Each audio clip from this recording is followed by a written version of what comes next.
Just imagine, आप अपने घर पर आराम कर रहे हो, फैमिली के साथ टाइम स्पेंड कर रहे हो या फिर ऑफिस का काम कर रहे हो, अपना डेली रूटीन फॉलो कर रहे हो, लेकिन अचानक से आपके आसपास वाले एरियाज में रॉकेट से हमले होने लगे। 7 अक्टूबर को इजराइल में सेम यही चीज हुआ। नमस्कार सभी को, नए वीडियो में आपका स्वागत है। Israel is at war. We didn't want this war. It was forced upon us in the most brutal and savage way. But though Israel didn't start this war, Israel will finish it. Israel के prime minister Benjamin Netanyahu ने ये सीधा कह दिया कि जंग तो उन्होंने शुरू की है लेकिन खत्म हम करेंगे। जहां एक तरफ रशिया और यूक्रेन वॉर को 1 साल 8 महीने से ज्यादा हो गए हैं, लेकिन आज तक उसका कोई कंक्लूजन निकला ही नहीं। वहीं आज की डेट में इजराइल और फिलिस्तीन के बीच में जंग शुरू हो गई है, या फिर to be very precise Israel और हमास के बीच में वॉर चल रही है। एक बार मैप में देखते हैं और जानते हैं कि आखिर ये हमास क्या है। आपके सामने जो मैप है उसमें ऑरेंज वाला रीजन इजराइल है और बाकी ग्रीन वाला पैलेस्तीन है। पैलेस्तीन के भी 2 पार्ट हैं, एक है वेस्ट बैंक और दूसरा है गाजा पट्टी या फिर गाजा स्ट्राइप। इस गाजा पट्टी को जो ऑर्गेनाइजेशन चलाती है वो है हमास। हालांकि इजराइल और पैलेस्तीन की काफी बड़ी बैकग्राउंड स्टोरी है। हिटलर ने जिन यहूदियों को, जिन ज्यूज को प्रताड़ित किया, उनको वहां पे रहने नहीं दिया, वो एक्चुअली पैलेस्तीन चले आए थे। यहाँ उनको एडजस्ट किया गया, थोड़ा एरिया दिया गया, लेकिन धीरे धीरे करके ये पैलेस्तीन का बहुत सारा रीजन ले लिया इन्होंने, और जो इन्होंने अपना देश बनाया वो आज का इजराइल है। जबकि ये बात गलत है, लेकिन अभी हम जो अभी करंट सिचुएशन में चल रहा है उसकी बात कर रहे हैं। गाजा स्ट्राइप को हमास कंट्रोल करती है और हमास ने 7 अक्टूबर को इजराइल पे 5000 रॉकेट बरसा दिए। हमास ऑर्गेनाइजेशन को काफी सारे देश जैसे यूएस, यूके, इन सब ने इसे टेररिस्ट डिक्लेयर किया हुआ है। उस अटैक में 1000 से ज्यादा सिविलियंस घायल हुए और बहुत सारे लोगों की जान चली गई। इतना ही नहीं,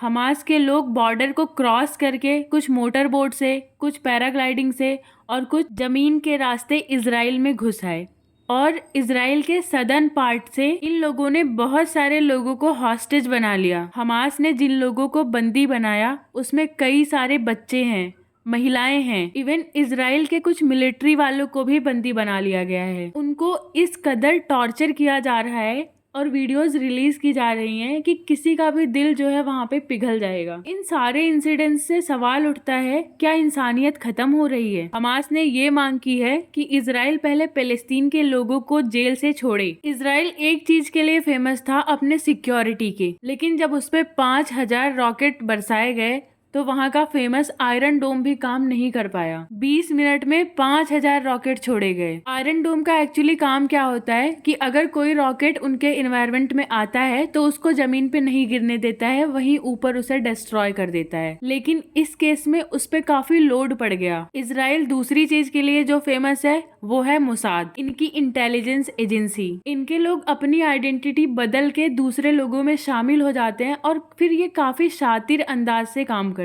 हैं। लेकिन इस अटैक का पता वो आखिर कैसे नहीं लगा पाए। ये जो हुआ, एक दिन की प्लानिंग तो नहीं हो सकती है। उनके सिक्योरिटी सिस्टम पे काफी सवाल उठ रहे हैं, जिसपे इन्वेस्टिगेशन भी जारी है। एक बार को इन कंट्रीज के हेड को भूल करके वहाँ की नॉर्मल सिविलियंस की तरफ ध्यान देते हैं। वो बेचारे जिसका इस मैटर में कोई कसूर है ही नहीं, लेकिन फिर भी उन पे अटैक हो रहे हैं, उनके घर गिर रहे हैं, उन्हें मार दिया जा रहा है। और गाजा पट्टी में काफी सर्विसेज जो इजराइल से जाती हैं वो भी बंद कर दी गई, जैसे इलेक्ट्रिसिटी। उन लोगों की लाइफ बहुत इफेक्ट हुई है जिसे हम इमेजिन भी नहीं कर सकते हैं। अब कुछ और एस्पेक्ट्स पे बात करते हैं। जैसे नरेंद्र मोदी ने ट्वीट किया कि भारत का फुल सपोर्ट इजराइल की तरफ है। दोनों पीएम ने आपस में बात भी किया। हालांकि भारत ने अपने सिटीजन्स को इजराइल से इवैक्यूएट करने के लिए ऑपरेशन अजय को स्टार्ट किया है। अब बात करते हैं कि आखिर कौन कौन सी कंट्रीज किसके साथ है। ये ऑब्वियस सी बात है कि मिडिल एशिया के बहुत सारे देश पैलेस्तीन के साथ हैं, जैसे ईरान,